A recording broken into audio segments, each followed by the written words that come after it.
चलिए आज हम जानेंगे कि हमारे स्प्लिट एसी का जो आउटडोर होता है, आउटडोर में हम कंबाइंड कैपेसिटर के साथ किस प्रकार से वायरिंग करते हैं। ठीक है, तो ये हमारे पास देखिए जो है कि कंबाइंड कैपेसिटर है। कंबाइंड का मतलब होता है कि कंप्रेसर और फैन दोनों का कैपेसिटर एक ही होगा।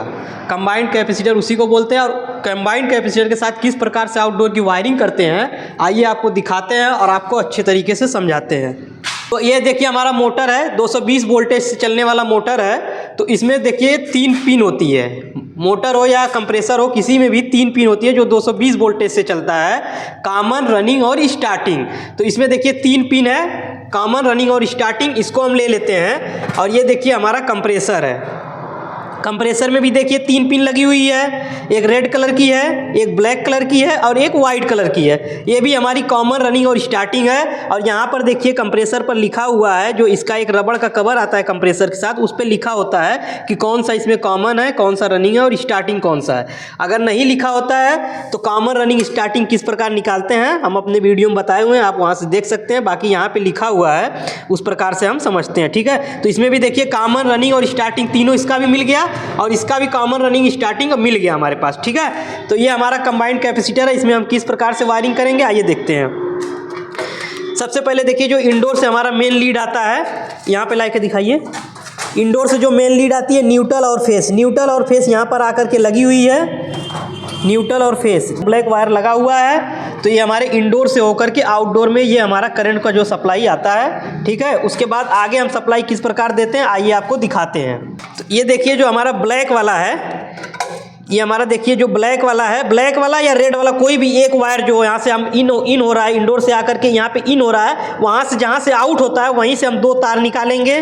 देखिए एक हमारा ये ब्लैक वाला और एक ब्लू वाला, 2 तार निकला हुआ है। किसी भी पिन से, या तो आप लाल वाले से या ब्लैक वाले किसी भी पिन से 2 वायर निकाल लीजिए एक साथ, और उसको करिएगा कि एक फैन के कॉमन में और एक कंप्रेसर के कॉमन में ले जाकर के सीधा जोड़ दीजिए। तो देखिए हमारा ये जो ब्लैक वाला वायर यहाँ से निकला हुआ है, ब्लैक वाला वायर यहाँ से निकला हुआ है, देखिए ये कंप्रेसर में जाकर के सीधा जो है कि यहाँ पे लग गया है। ठीक है, उसके बाद हमारा देख जो ये दूसरा वाला वायर यहीं से निकल रहा है, दूसरा वाला वायर जो यहीं से निकल रहा है, तो ये भी देखिए जाके हमारे फैन वाले कॉमन में एकदम आसानी से फैन वाले कॉमन में जाकर के लग जाएगा। ये फैन का जो इसमें कॉमन है वो ब्लू वाला कॉमन है। फैन का भी कॉमन, रनिंग, स्टार्टिंग निकालना हम बताएं, आप देख सकते हैं जाकर के, लेकिन यहाँ हमको पता है कि ये ब्लू वाला जो है ये हमारा फैन का कॉमन है। ब्लू वाला जो है हमारा कॉमन है। और यहाँ पे देख सकते हैं इस जो यहाँ से देखिए जो 2 वायर निकला हुआ है, दोनों आया हुआ है ना, ये लीड हमारी जो है इसमें देखिए ब्लू वाला हमारा कॉमन है। और हम अपने फैन के कॉमन को यहाँ पर आसानी से जो है कनेक्ट कर देंगे। तो हमारा कॉमन वाला यहाँ पर कनेक्ट हो गया और यहाँ से जो है कंप्रेसर का भी कॉमन कनेक्ट हो गया है। अब हम कंबाइंड कैपेसिटर में कहाँ कहाँ वायरिंग को देंगे आइए देखते हैं। तो एक वायर जो हमारा बचा हुआ है, या एक वायर से 2 वायर निकाल करके हम कॉमन में फैन के भी और कॉमन में कंप्रेसर के भी दे दिए। लेकिन एक वायर देखिए जो हमारा यहाँ पे और बचा हुआ है, जो इंडोर से आया हुआ है आउटडोर के लिए, उसमें हम करेंगे क्या, जो कंबाइंड कैपेसिटर में देखिए 3 टर्मिनल होता है। एक में 4 पिन लगी होती है, एक में 3 पिन लगी होती है और एक में 2 पिन लगी होती है। तो जहाँ पर 4 पिन लगी हुई है वहाँ पर हम इस वाले वायर को, जो एक वायर हमारा आके बचता है इंडोर से, उस वाले वायर को यहाँ पर के हम ला करके कनेक्ट कर देंगे। ठीक है, यहाँ पर कनेक्ट करने के बाद अब हम क्या करेंगे, अगला स्टेप हमारा होगा कि फैन के रनिंग को और कंप्रेसर के रनिंग को इसी टर्मिनल में ला करके हम कनेक्ट कर देंगे। तो फैन का जो रनिंग हमारा है वो हमारा देखिए ये रेड वाला है। देखिए यहाँ पे जो पावर सप्लाई हमारी है, यहाँ पर कंबाइंड कैपेसिटर में जहाँ पे 4 पिन लगी हुई है वहाँ पर ला करके हम अपने जो है कि फेस को यहाँ पर कनेक्ट कर देंगे। फेस को कनेक्ट करने के बाद क्या करेंगे, जो फैन का जो कॉमन है उसको यहाँ पर ला करके कनेक्ट कर देंगे। उसके बाद जो है कि हमारे कंप्रेसर का जो कॉमन है, कंप्रेसर का कॉमन देखिए रेड वाला है, तो इसको भी ला करके यहाँ पर कनेक्ट कर देंगे। कंप्रेसर का रनिंग और फैन का रनिंग ला करके हम यहाँ पर कनेक्ट कर देंगे। ठीक है, फैन के रनिंग पॉइंट को देख सकते हैं, फैन के रनिंग पॉइंट को और कंप्रेसर के रनिंग पॉइंट को ला करके हम उसी पिन पर कनेक्ट करेंगे। जो कंबाइंड कैपेसिटर का जो 4 पिन वाला टर्मिनल होता है उसी में ला करके कनेक्ट कर देंगे।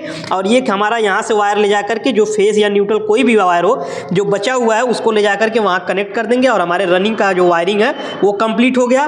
कॉमन हम अपना दे ही चुके हैं डायरेक्ट, फैन को भी और कंप्रेसर को। अब बचा स्टार्टिंग पॉइंट, तो जो कंप्रेसर का स्टार्टिंग पॉइंट होता है और जो कंबाइंड कैपेसिटर में जो 3 पिन वाला टर्मिनल होता है उस पर लगा देते हैं। कभी भी ध्यान दीजिए, जो कंबाइंड कैपेसिटर का जो 3 पिन वाला टर्मिनल होता है उसी में जाकर के कंप्रेसर का जो स्टार्टिंग पॉइंट लगता है, और जो 2 पिन वाला जो टर्मिनल बचता है उसी में ले जाकर के हम अपने फैन के जो है स्टार्टिंग पॉइंट को लगा देंगे। और इस प्रकार से हमारी जो वायरिंग है कंबाइंड कैपेसिटर के साथ आसानी से कंप्लीट हो जाएगी। इसके बाद आप करंट देंगे, कंप्रेसर और फैन दोनों एक साथ एक ही कैपेसिटर से वर्क करेगा। कंबाइंड कैपेसिटर में अगर आप जो है कि पिन को जो है कि भूल जाते हैं तो इसमें देखिए लिखा होता है, जो कंबाइंड कैपेसिटर में लिखा होता है, देखिए फैन के लिए जो होता है वहाँ पर देखिए फैन एफ लिखा होता है, और जो कंप्रेसर के स्टार्टिंग के लिए होता है वहाँ पे हार्म लिखा होता है, और ये दोनों को चलाने के लिए जहाँ से हम रनिंग पॉइंट देते हैं वहाँ पर कॉमन लिखा होता है। देख सकते हैं जहाँ पे जो है 4 पिन वाला देखिए यहाँ पर सी लिखा हुआ है ना, तो इसका मतलब कॉमन होता है। जो कंबाइंड कैपेसिटर में कॉमन पॉइंट जिसको बनाया जाता है ये कॉमन होता है। इसी में फैन का और इसी में कंप्रेसर का दोनों का रनिंग एक ही में आकर लगता है, इसको कॉमन बोलते हैं। और उसके बाद जहाँ पे हार्म लिखा होता है वहाँ पर हम कंप्रेसर का स्टार्टिंग पॉइंट ला के लगाते हैं, और जहाँ पर एफ लिखा हुआ है देख सकते हैं, जहाँ यहाँ पर एफ लिखा हुआ है यहाँ पर जो है कि हम अपने जो फैन का स्टार्टिंग ला करके लगाते हैं। और आसान भाषा में भी आप समझ सकते हैं, जहाँ पर कंबाइंड कैपेसिटर में 2 पिन होती है वही जो है कि हमारी फैन की स्टार्टिंग होती है, और जहाँ पर 3 पिन होती है वो हमारे जो है कि कंप्रेसर की स्टार्टिंग होती है, और जहाँ पर 4 पिन बनी होती है वो हमारा जो है रनिंग पॉइंट होता है कंप्रेसर और फैन मोटर दोनों के लिए। यहाँ पर हम जो है कि रनिंग पॉइंट ला करके लगा देते हैं। ठीक है, इसी प्रकार से हम जो है कंबाइंड कैपेसिटर की वायरिंग करते हैं स्प्लिट एसी के आउटडोर में।